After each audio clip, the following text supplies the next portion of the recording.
Thank you all. Chairman Rogers will assign that legislation to our ad valorem tax subcommittee. Okay. The chairs of that subcommittee are Chairman Jay Rogers, Chairman Tom Graves, and co-chair David Knight. Any of those three fellows can arrange a hearing, hopefully as expeditiously as you can fit it in your schedule. We thank you for that presentation.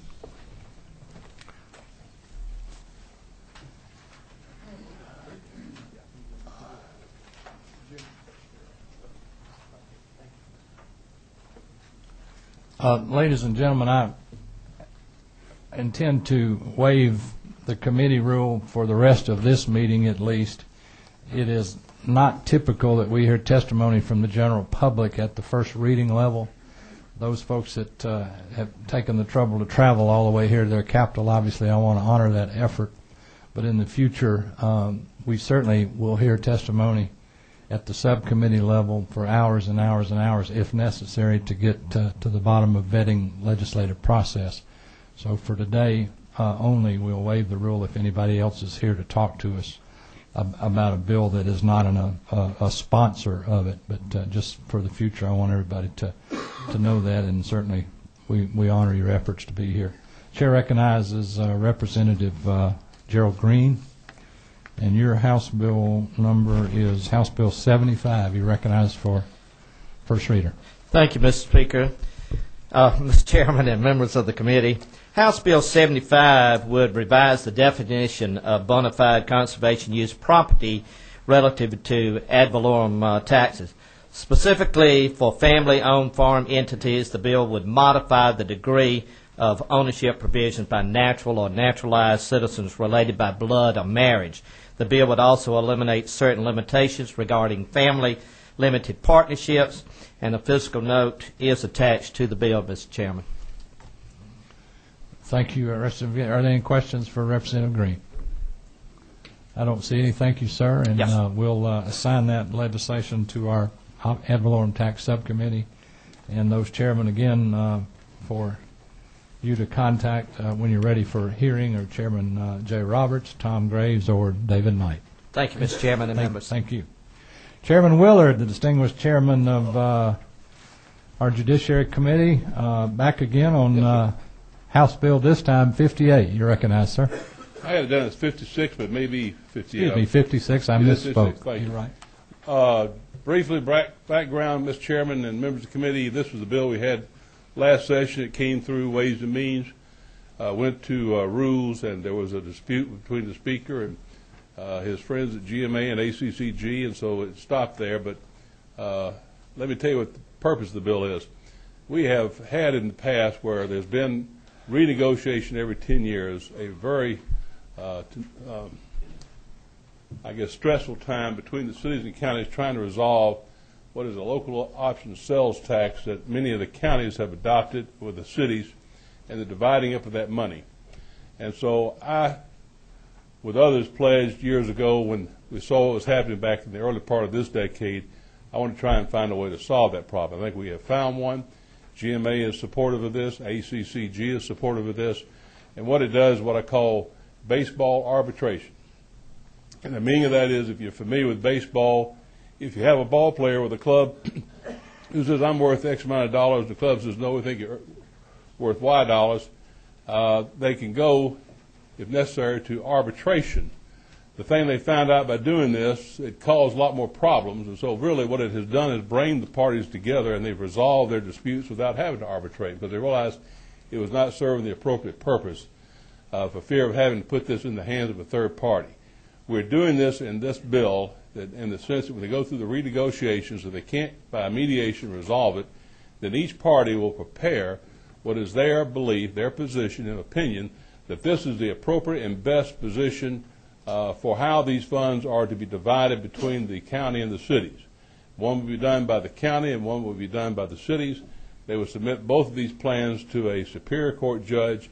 The Superior Court judge would hear the case, make a decision based upon one of the two plans. So in effect, cities and counties, you better come together and do what really is the appropriate thing with regards to the type of allocation you want to see happen among the funds. And it also does another thing, Mr. Chairman.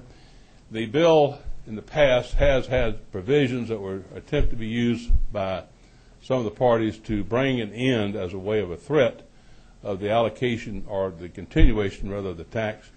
It will now call for a majority of the cities and the county that have by population majority a decision to have this go to a referendum for the people to vote on in that county to decide if they want to terminate the tax or not.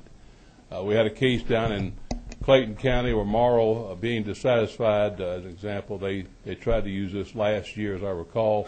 They had to go to a referendum. The referendum was voted down as far as stopping the tax, but it just caused the county and the citizens of that county a good bit of money. That is a brief review of it, Mr. Chairman, and glad to be with you again. Thank you, Mr. Chairman. It's my recollection that passed this committee last year unanimously, as I recall. Are there any questions for Chairman Willard? Anyone in the committee? Seeing none, we're going to assign that to our Sales Tax Committee, and you can contact either of the three co-chairs. That would be Chairman Scott, Parsons, or Knight. And they'll arrange a meeting as expeditiously as possible to hear that again. Thank you so Chairman. much. Next, House Bill 4, 6, and House Resolution 2. I'm going to refer to that as the Levitas package going forward, and ask you, if you would, Representative Levitas, to just you decide which of those three you want to talk about first, and then present them all concurrently. If you would, you're recognized for that purpose. Thank you, sir. Thank you, Mr. Chairman. If it pleases the committee, I will just take them in order. The first bill, HB 4, Mr. Chairman, you will recall I had before the committee last year. This gives a dollar-for-dollar credit on state income tax against any property tax paid by the taxpayer. Unfortunately, this year the fiscal note's a little bit smaller. Last year it was $5 billion. This year it's $3.699 in the fiscal year 2008. Of course, if we had passed this bill last year, we'd be now staring at about a $2.5 billion surplus instead of a $2.5 billion deficit. So this may be the year in which to pass this bill. And that is all that HB 4 does. Would you like me to? That's all? That's all it does. It's just shrink the size of state government and get us back on the track to fiscal responsibility. That's all. Are there any questions on House Bill 4 for Representative Levitas, any member of the committee?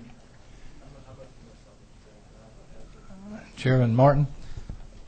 Help me out. If it has a $3.6 billion cost, we'd be in a better budgetary situation. What? Well, I guess that depends on your definition of cost. What this does is return to the taxpayers $3.6 billion of their money that we're taking at gunpoint right now, and says we're not going to spend that money, it's yours, and therefore we're going to shrink the size of state government to conform with that, much like the process we're going through right now with the $2.5 billion deficit.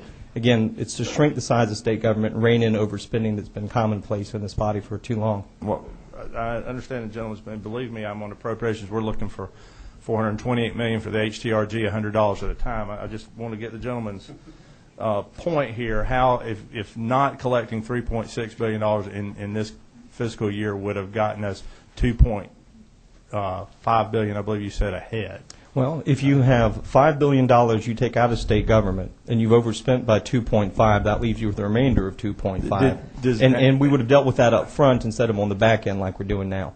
Well, does the gentleman have, because I'm sure Chairman Harbin would be interested in it, does the gentleman have $5 billion worth of cuts he can offer up to us? Well, I would certainly appreciate the consideration with Chairman Harbin. I'd be glad to be on the Appropriations Committee and help you set those priorities. All right, gentlemen, I think we'll call this, there'll be plenty of time for this debate in subcommittee.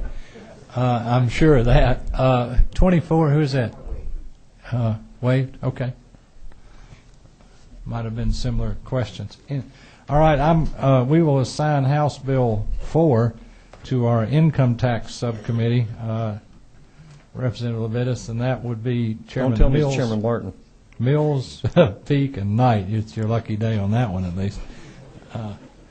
House Bill 6, please. This one's much easier, Mr. Chairman. This one adds insulation to the list of tax-exempt items on the existing energy-efficient weekend.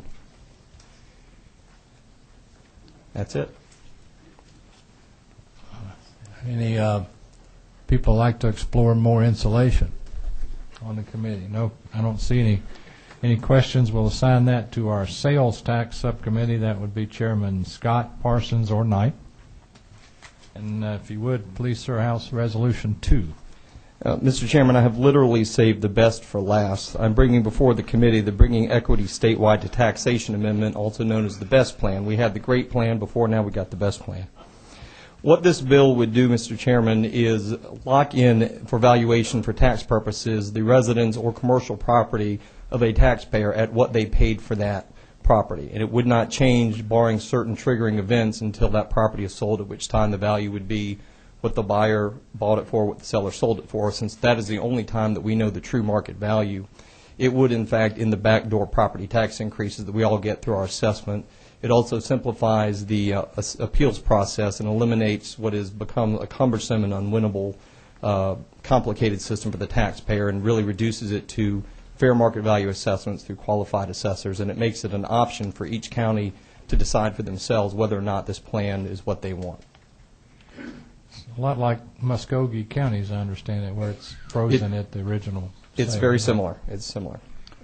Questions for Representative Levitas? We'll assign that one, obviously, to our ad valorem tax subcommittee, and that's Chairman Jay Roberts, Tom Graves, or David Knight. Thank you, Mr. Chairman. Thank you. Do you have any other business today? Not today, Mr. Chairman. Thank you very much.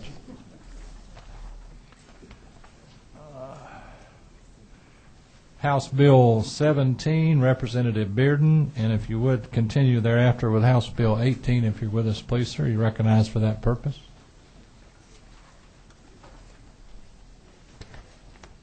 Thank you, Mr. Chairman, committee members. I'll be brief. House Bill 17 eliminates the corporate income tax in Georgia. As you all know, we're hitting over 8% unemployment in this state, highest it's been since 1983. We got to make a better business climate for this state so businesses can keep the jobs that they have right now and hopefully create a climate to move new jobs in this state.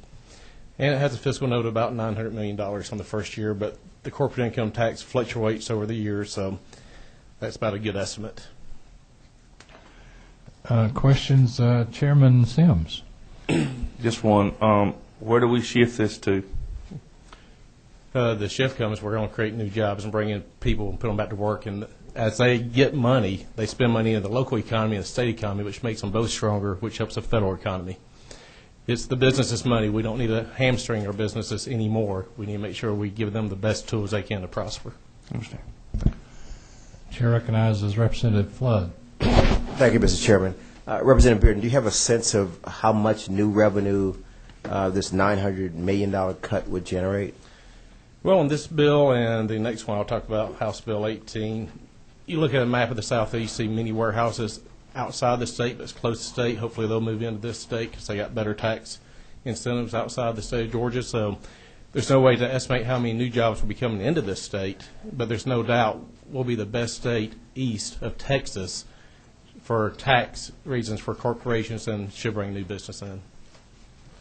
Thank you. We certainly look forward to a spirited debate on that. We'll assign that to our income tax subcommittee. That'd be Chairman Mills, Peak, or Knight. Now you recognize, if you would, to first read House Bill 18, please, sir. 18 would just be the elimination of the inventory tax. Once again, we punish business owners in this state for having inventory left on their floor on December 31st. All taxation is an unfair punishment, but this is one that really is ridiculous to businesses and needs to be come off the books. Although it is a House bill, it will take the same steps as a constitutional amendment, so it's not a resolution, but it is a bill. It would have to take 2/3 of the House, Senate, and voted on by the people, but according to Legislative Council, it can be done on general bill. It has about a $2.5 million hit to the state of Georgia on the fiscal note. Thank you very much. Thank you, Mr. Chairman, we will and committee assign members. that one to our ad valorem tax subcommittee, and that is Representative Roberts, Graves, or Knight. Thank you. Thank you.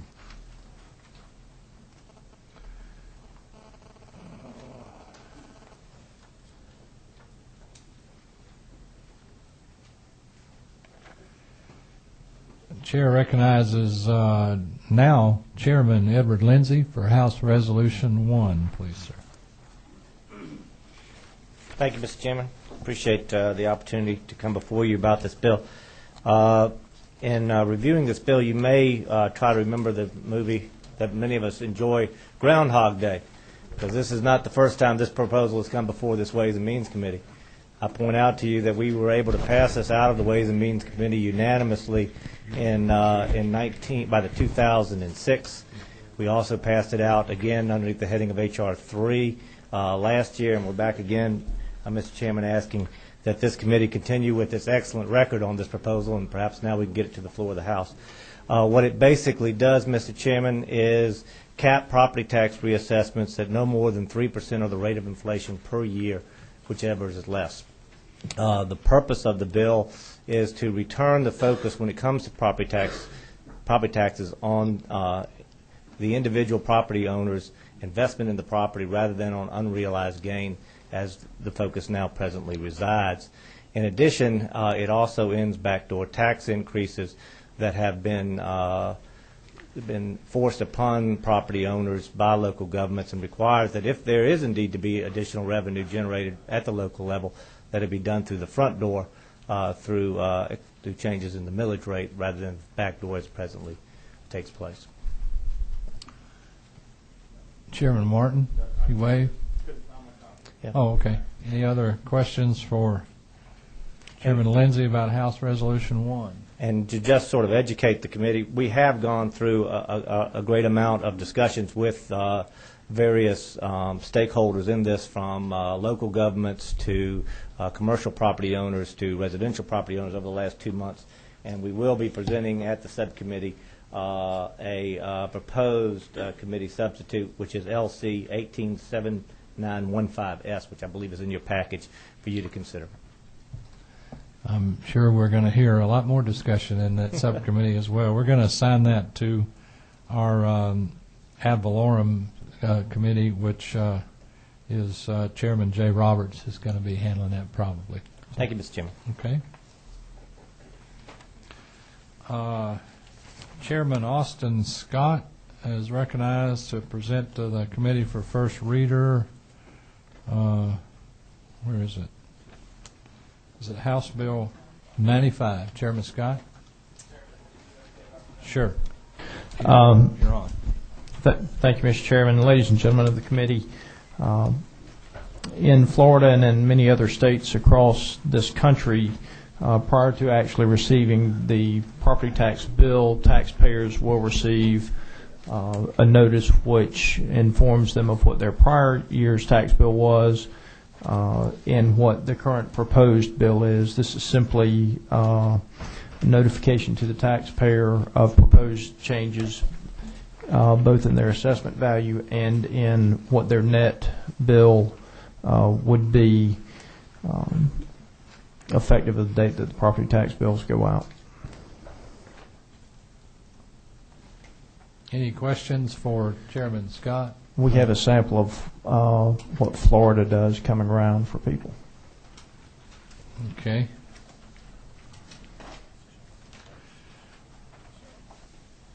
We're going to assign that to our ad valorem tax subcommittee, and it's my understanding you have another obligation. You certainly can Yes, stand sir. excused whenever you'd like to leave, Mr. Chairman. Thank you for Thank that. you, Mr. Chairman, ladies and gentlemen of the committee.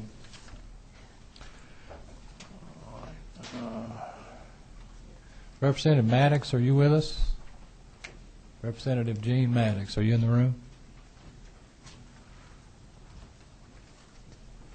No?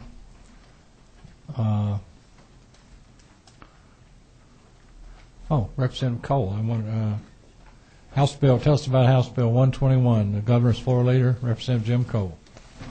Thank you, Mr. Chairman, members of the committee.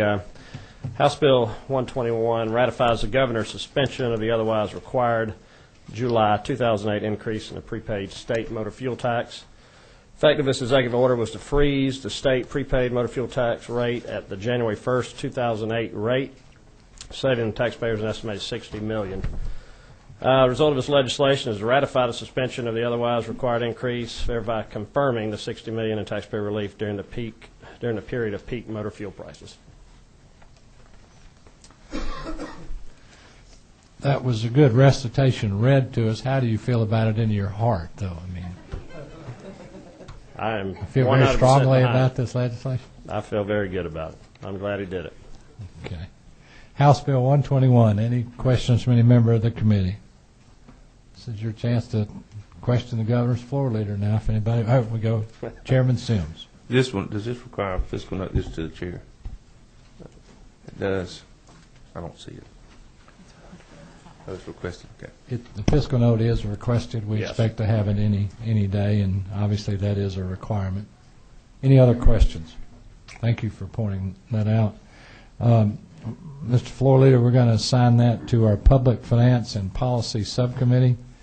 That committee is chaired by Chairman Martin, Chairman Tom Rice, or Chairman David Knight. You can contact either of those three gentlemen for a hearing. Thank Did you have sir. any other business with us today? No, sir. Thank you very kindly, sir. We appreciate that. Thank you. Trying to get, is there anybody else representative in the audience that's here to present? Yeah, good. The chair recognizes Representative Steve Davis for House Bill 61.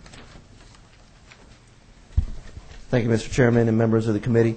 I come before you with a bill I brought forth 2 years ago, and this is the fourth penny, if you will, on the second motor fuel tax. Now, on your list, it says increasing the second motor fuel tax, and I can assure you that I'm not bringing a tax increase before you. This is a shift. The 4% on the second motor fuel is currently put into the general fund, and this shifts it back to DOT just like the other 3% of the prepaid sales tax on motor fuel. And there is a fiscal note attached. There was an accident with the first one, so I want to make sure that everyone has the second version of the fiscal note. It was given from another bill that was not mine, hence the sales tax increase on your list there. The bill didn't change, but the fiscal note changed. They ran a fiscal note on a separate bill and attached it to my LC number by accident. My LC number is 34-1976. The actual fiscal note should say revised fiscal note. What the representative is referring to for the new members here is a bill that was proposed last year. Obviously, all legislation from last year or prior years is sort of dead. But this is a new bill, House Bill 61. Is that right? Yes, sir. That is very similar or identical to a proposition in the past. Any questions for Representative? Any member? I do not see any. Representative Davis, we will assign that to our Public Finance and Policy Subcommittee. That would be Chairman Martin, Chairman Rice, David Knight. Any of those three can arrange a hearing. Thank you, sir. For Thank you, Mr. Chairman. I'm sorry, I looked right over you. Chair recognizes Representative Benfield. House Bill 97, please, ma'am. Thank you, Mr. Chairman. This bill is very straightforward. It came to me from a constituent who wanted to purchase calculators and take advantage of the sales tax weekend for educational supplies this past August, and was upset that she was not able to get the tax exemption for the calculator. And as many of you know, if you've got high school age children, those calculators can be very expensive, and this was a calculator required by the public school that her son attended. It was a couple $100, and she wanted that included. I have asked for a fiscal note, and as you know, that may take a while. Okay. Thank you. Anyone have any questions? Chairman Martin? Just a question, and perhaps this is interpretation, but why would not a handheld computer not have sufficed and allowed the lady that exemption? I think that is a question of interpretation. I mean, my question is, who made that interpretation? Did retail or Joe Shore of Legislative Counsel, I think, is going to answer that.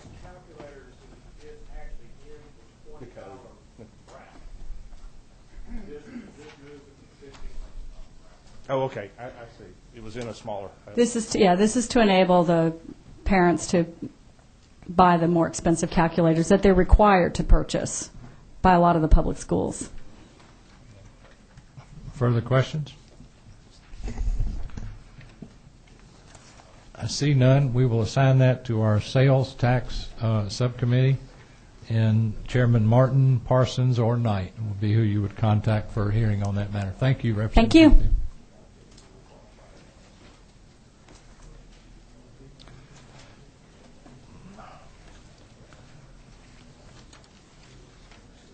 All right, if you want to present from your seat, excuse me, Representative Setzler on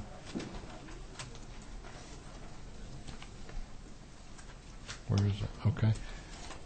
You recognize to tell us about House Resolution 9, please, Representative Setzler. Thank you, Mr. Chair, members of the committee. It's just a small little housekeeping measure here. No, it's Mr.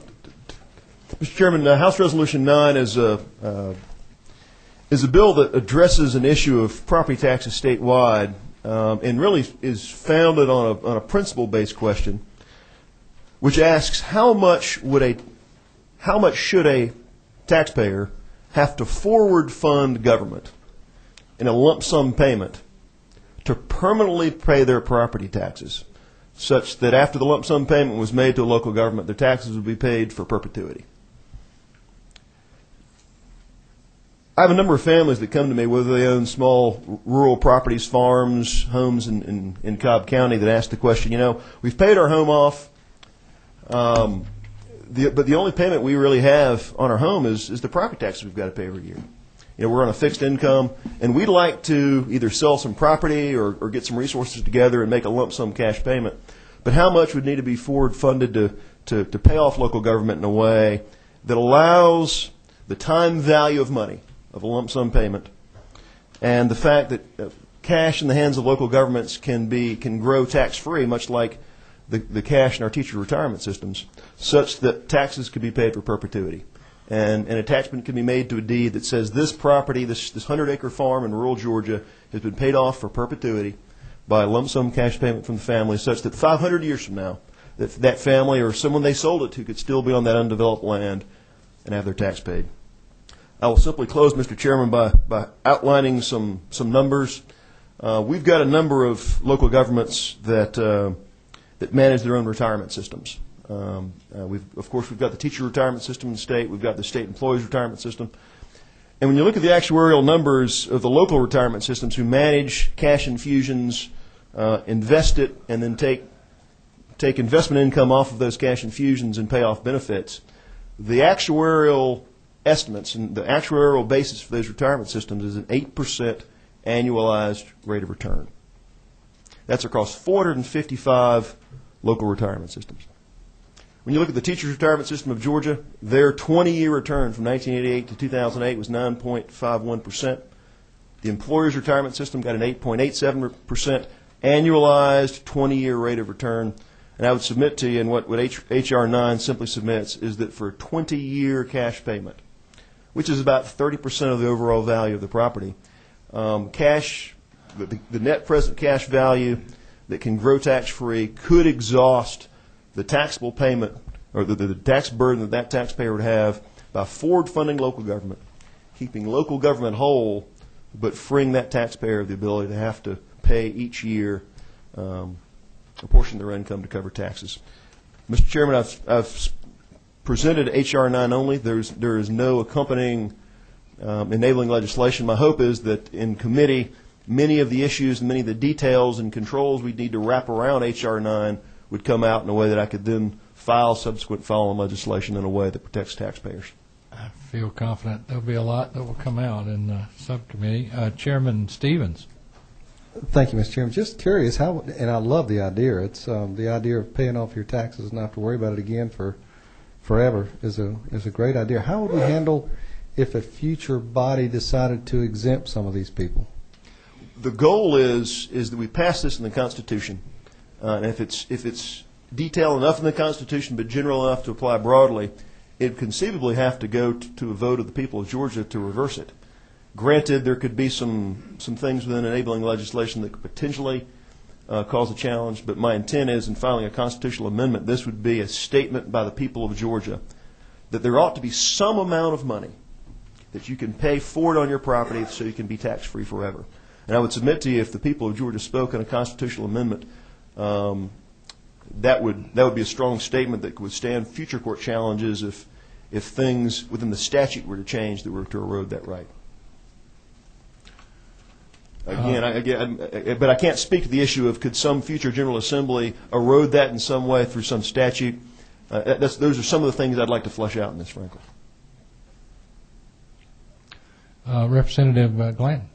Thank you, Mr. Chairman. My question is that if the break would go to the life of the property, even if that property was sold, and you had an individual come that's never owned a property and never paid into that tax system, how do you account for those taxes? How do you account for migrants coming and buying that property after 10, 15 years? So are we talking about the break going to the property, which would also allow it to go to the individual that ultimately buys that property? Thanks for the question. There's really two parts to that, the answer, if I could. The first issue would be is that if you think about with no growth in the tax digest, a 20-year payment that's invested that yields a 5% rate of return can pay this year's taxes. If I put down $20,000 and get a 5-year rate of return on it, it pays $1,000 investment income. So if my tax value is my taxable burden that year would be $1,000, those numbers work out so that you have a sustaining stream of income to maintain the principal intact without the principal degrading. You add for an increase in tax digest, in essence, because that property had been forward funded, there'd be no need to pay any more cash injections each year for taxes because it would have been forward funded sufficiently. The thinking here is that when the property was sold, because this benefit would attach to the deed, the existing owner could sell it for an imputed additional cash value because their property taxes are already paid. I would submit to you that market conditions would allow a $200,000 property to sell for $220,000 because the taxes have been paid forever. Those are the kind of things I'd like to address. I've done a lot of, obviously done some advanced work on this and be glad to talk to you offline about it. But the intent is that if sufficient amount has been paid in advance, there'd be no need to fund each year because it's been funded sufficiently up front with a cash lump sum payment. Follow up, Mr. Chairman. Please. I would understand that as the buyer or the seller of the property to be able to recoup that $20,000 back in your sale, that's great for them. But I'm talking about equity across the board when it comes to all citizens, residents, property owners paying taxes across the board. How would we address that? You might have a lot of folk out there that's not paying into the system simply because the property taxes were paid out for life. And again, Mr. Chairman, I would simply wrap up by saying if for a specific parcel of property, if taxes have been paid for perpetuity, there'd be no need for someone that occupies or owns that property to pay taxes because they would have been paid in advance. And the market sale value of the price would take care of any transaction from property owner to property owner. There'd be no need to levy taxes on the property because they'd been paid in advance. Okay. Chairman Martin. Thank you, Mr. Chairman. Real briefly, and I know we'll get to this subcommittee, but normally on a future income stream or retirement you're talking about, there's a defined value at the end. Assuming this passes and is passed by the voters, my question would be who would really do it?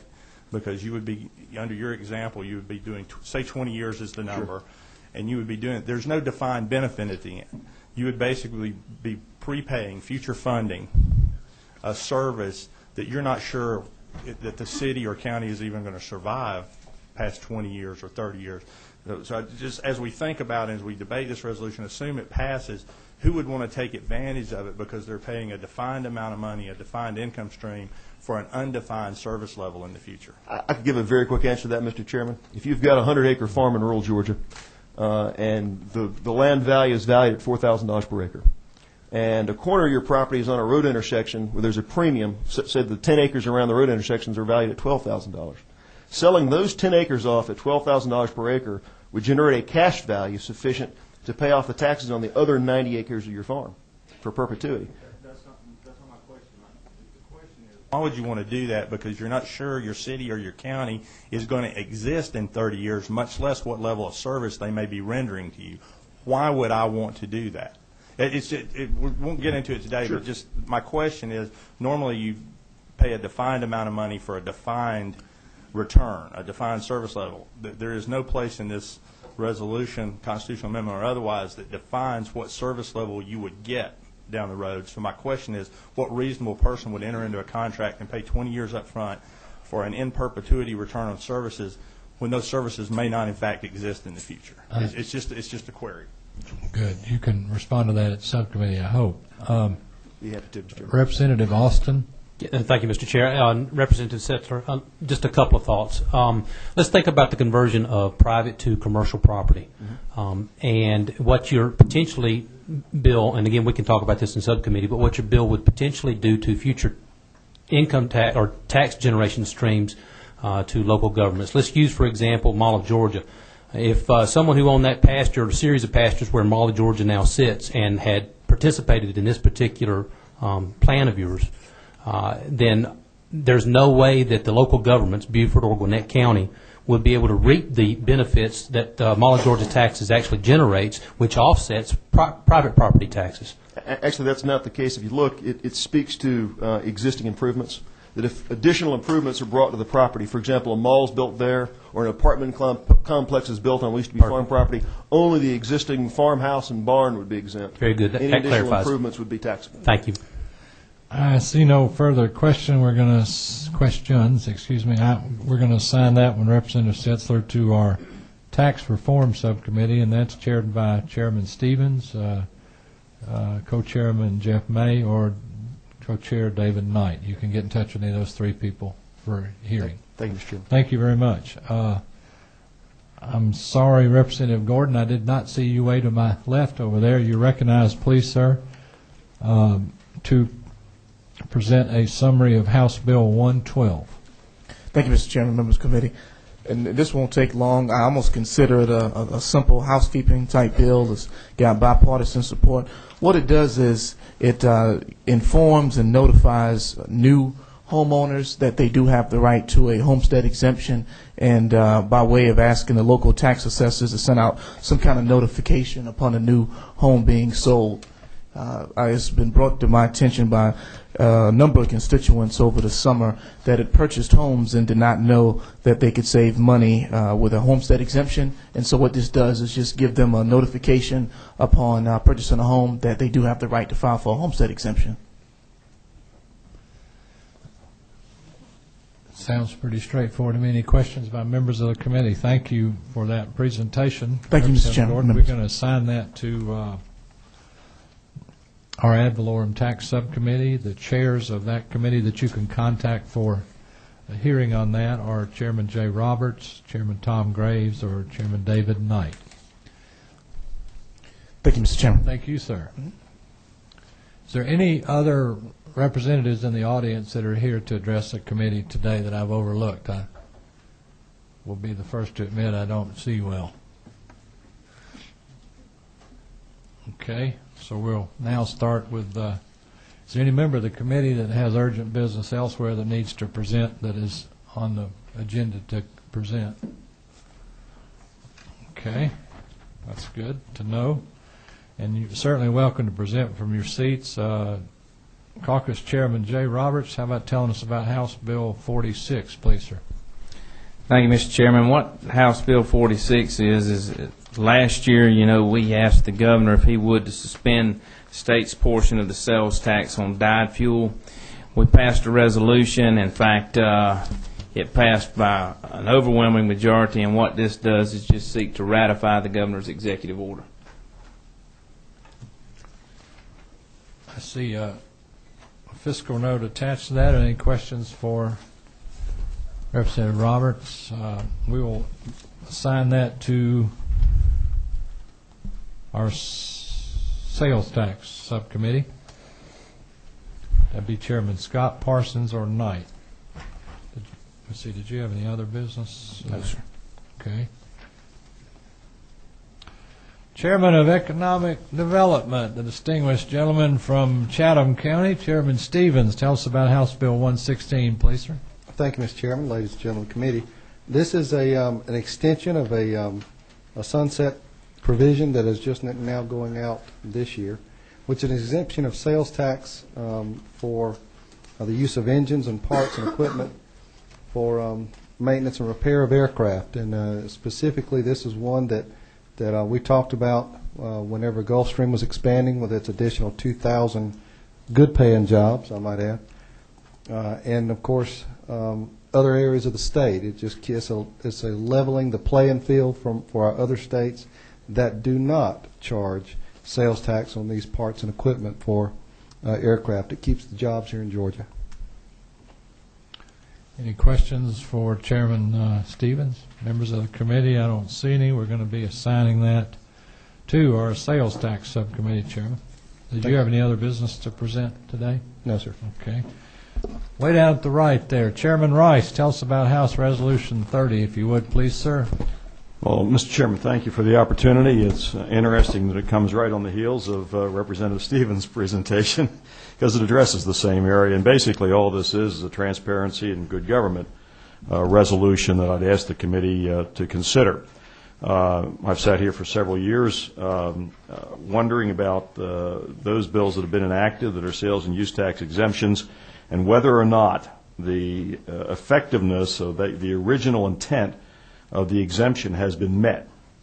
And basically all this bill does is to indicate that if you want to reenact the bill, you have to have some certification effectively that it has reached the goals that were originally set for it. And the objective here is to tighten up our exemption process and make sure we're doing the right thing on a continuing basis. Thank you, sir. Any questions for Chairman Rice regarding House Resolution 30? Members of the committee, seeing none, we're going to assign that to our Tax Reform Subcommittee, Chairman Rice. And not to be overly redundant, that'd be Chairman Stevens, May or night. Thank you. Would contact. Okay. Certainly last but not least, and always a great excitement in my life to recognize the Vice Chairman of this committee and now the chair of our, what used to be called journals, what do you call it now? Information and Audits Committee. I'm pleased beyond words to express to recognize Vice Chairman Chuck Sims to tell us about House Bill 66. Please, sir. Thank you, Mr. Chairman. House Bill 66 is a most tax basically for water and sewer only.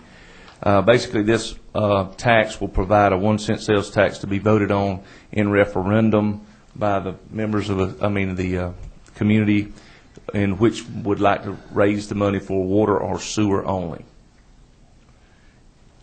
Can you tell, for benefit of somebody that maybe hasn't been here their whole life like you, what a most tax is? It is a municipal option sales tax, which it amounts to is very similar to a SPLOST, which is a special local option sales tax, or a LOST, which is a local option sales tax. But again, it is a 1 cent tax voted on again in referendum by the people of the city for water and sewer only. That's what this basically does. Representative Abrams. Representative Sims, is there, I just haven't had a chance to read this all the way through, does this take into account those counties or jurisdictions that are close to their cap on the 1 pennies that they can add? That's correct. It does take into account. Okay. And does it provide for an expansion of the cap or what? I'll have to look again. Mr. Schroyer, did we ask for an exemption on that cap? I thought so. Yes, ma'am, we did. Thank you. We kind of like the author to know what's in the bill already. I thought we did. Mr. Chairman, you know that I would know that. I just wanted to make sure. Yeah. That confirmation process sometimes is just scary to some of us, and that's the only reason. I like to be comforted also. With that comfort level being said, I can't tell you how excited I am to recognize you now for House Bill 67. I understand, Mr. Chairman. Where is this going? Oh, I'm sorry. You do want it assigned, don't you? I would like. Sales tax. Thank you, Mr. Chairman. I thought that's where it's going. I'm sorry to the sales tax. Okay. I thought maybe we'd get a vote on that right now, maybe. Okay. Anyway, thank you, Mr. Chairman. I'm bringing you House Bill 67, and this is a pretty drastic bill, basically, but I will take it into consideration as to what we're doing here. 67 is basically a sales tax, is a sales tax exemption on food. What we're doing with this bill is placing that, taking that exemption off food, which is a 4 cents on the dollar on food items that are sold at grocery stores and convenience stores and wherever. Basically, the estimate on the revenue that would increase by this sale is $664 million. I think that's a little low. Honestly, several years ago when Representative Royal and I had introduced that tax, it was a good bit larger than that. What this bill does do, it exempts folks over 65 from paying that tax. Anyone on disability, anyone that is actually have anything with SSI, SSDI. The estimate to bring in the money that it would bring in is at $500 million by the audits and accounts. However, I do think that is a little low. Again, this bill is to kind of create some revenue that we are right now we're experiencing a loss of. In my estimate, if this bill were to pass, I don't think we would have to make near the drastic cuts that we're making. We would be able to make sure that we funded the ad valorem relief that we give at the state level to the penny. We'd also be able to make sure that we would be able to fund our Medicaid and all of those things that we're trying to look at right now. They're trying to cut it, and that means indigent care, indigent defense, and all those items there. It will be in my opinion, it would be bringing about just a little less than $1 billion a year, which would, in my estimate, make about $1.8 billion. It's almost $900 million from what the old estimate was. This is a little low, I think. And you said it would bring in that by reducing the tax. Well, it's not going to reduce it. It's going to actually, take the exemption off. It'll bring it in. It's only for 2 years. As you know, it'll run for only 2 years and sunset in 2 years. The exemption at that point in time it is a very, very short term tax. However, and at that point in time, we would let that tax sunset in 2 years to see where we were at that point in time. Okay. Any questions on House Bill 67? We'll assign that as well to the Sales Tax Subcommittee. Let me see.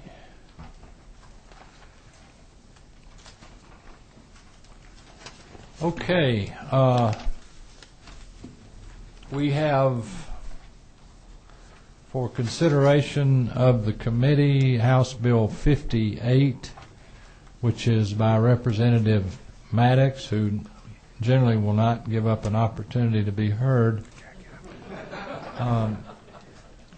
but chose to do so today, and I'm going to be assigning House Bill 58 to the Income Tax Subcommittee. That deals with an income tax credit for volunteer firefighters. For the members that were here last year, they probably will recall a very similar piece of legislation that was in the breadth of the committee last year. Also in your package today is House Bill 74, which is the yet to be proposed IRC code compliance update. That's the bill we deal with every year to bring the Georgia Revenue Code into compliance with all changes that are applicable there to the Internal Revenue Code. And I've gone ahead and dropped that legislation ahead of time for the purpose of a placeholder. That's typically a significant impact on taxpayers and businesses that we need to get dealt with fairly rapidly, especially during tax preparation time, so that all the tax preparers can know what to expect for that. So I'll be assigning that to the Income Tax Sales Committee. Also in your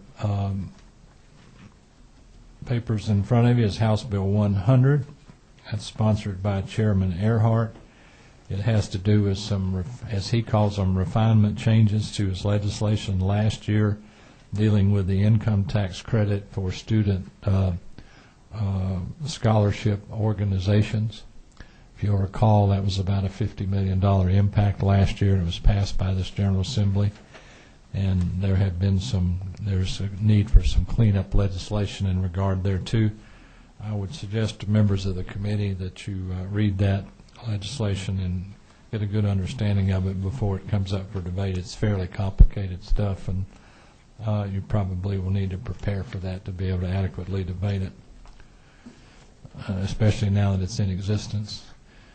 Chairman Smith also has proposed House Bill 120, which you'll see in your papers, and that's sort of a traditional piece of legislation. It's our sales tax holiday on school supplies and energy-efficient products.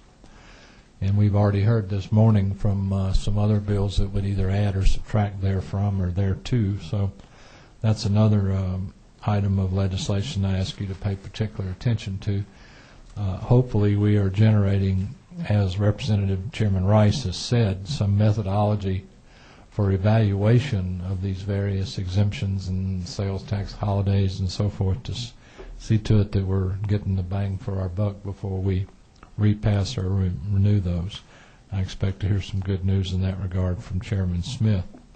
Lastly, House Resolution 27, that will be assigned to our sales tax subcommittee. That would be the House Bill 120. Yeah.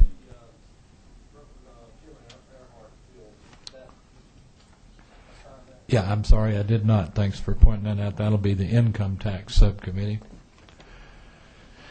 And the last one, I think, unless others have, we'll point out where I've left something out, House Resolution 27 by Representative Franklin prohibits all state and local taxes, fees, and liens on property.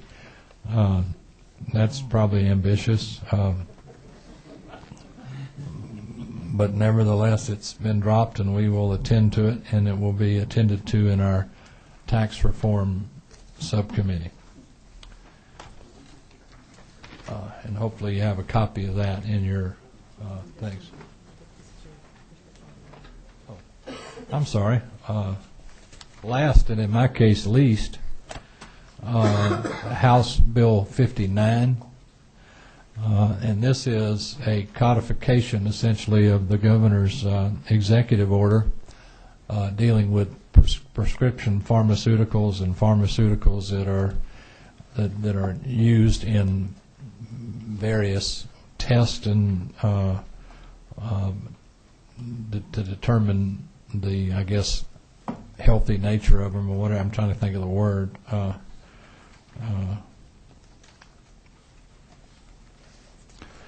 We currently exempt from sales tax all prescription medications. But technically in the law, we never did deal with all prescription medications that were given away. The fact that they are provided, like by a prescribing physician, as a sample to patients for free, were deemed to be taxable. Obviously, that proposes a significant potential increase in cost of providing health care, which we also pay for in Georgia. If you can go get the prescription filled under some reimbursement program and not have to pay sales tax, as opposed to getting a bill for sales or use tax if a doctor gives you a prescription, then obviously those choices are made and the impact can be significant. This bill just simply codifies the governor's executive order for dealing with those issues of where pharmaceutical drugs are provided at no cost, and also for the various tests that are involved. And potentially in committee, we've been made aware of that there have been some significant changes in the Medicare legislation at the federal level, which has now required a bundling of dialysis treatment for people, patients in renal failure, and if we don't make an amendment to make that clear, that that is a component as far as the pharmaceuticals that are used in that particular life-saving process, then there'll also be an unintended tax increase there. So I expect to hear more about that. And that legislation, its copy of it is in your file, will be assigned to the Sales Tax Subcommittee. Chairman Sims? No question. You waive? Okay. I don't see any other matters that are on our docket for today. Are there any members of the committee that see anything that I've overlooked today that needs to be first read? I do have a couple of announcements before we adjourn. The ad valorem subcommittee, chaired by Chairman Roberts, will meet today at 3 p.m. in this room to begin hearings on House Resolution 1. I'll repeat that, 3 p.m. today in this room, House Resolution 1, the ad valorem subcommittee. This full committee will meet tomorrow at 2:30 in room 506. Tomorrow at 2:30 in room 506. And we have a lunch Wednesday at the 191 Club at 12 p.m. For anybody that on this committee that would like to attend. If you could contact Elaine in our office and let us know where we can get a head count. Wednesday at 12 o'clock at the 191 Club.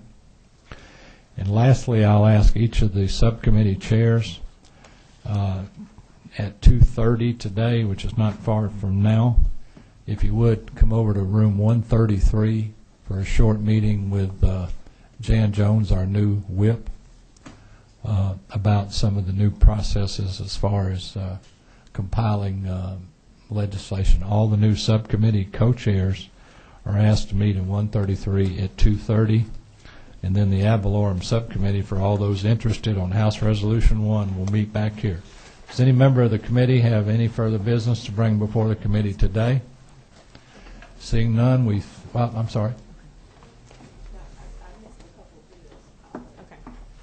Okay.